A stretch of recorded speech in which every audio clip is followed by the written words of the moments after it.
Yesterday I was with a client organization, and they had just purchased a new building for a little over $6 million.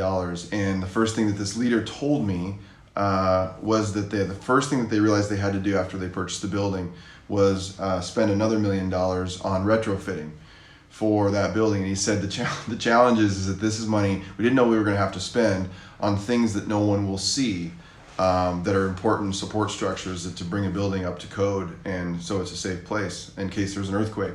And it occurred to me, so imagine this, that this leader in the first place had to spend 1/7 of their entire budget on something that they didn't know was coming, on things that most people in that organization will not know are there and will never see.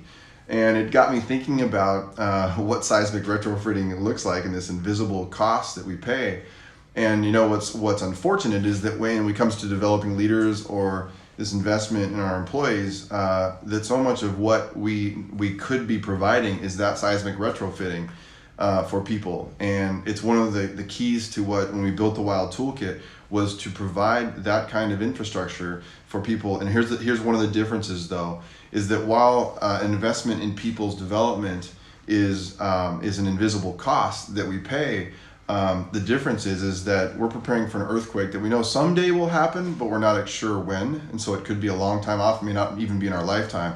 But when it comes to employee and leader development, we're seismic retrofitting, providing that infrastructure for things we know are going to happen. They are going to experience huge jolts as just a part of their organizational life or their life in general.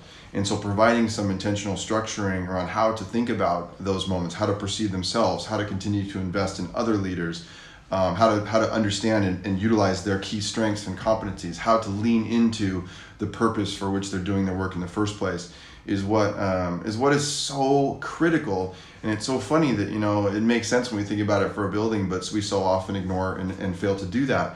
And in this kind of a world where things are so fragile and moving around so quickly, the necessity for investing in people at a deeper level and paying that cost of things that are invisible, because we're talking about things regarding how they feel about themselves, their attitudes, their investments in others, things that have some tangible pieces, but not all of it's tangible.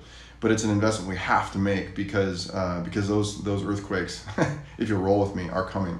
And so it was just kind of an eye-opener for me to be with that leader and to think about that. So I hope you have a good day and you're walking forward with some intention, that some of that retrofitting is taking place for you as you lead forward.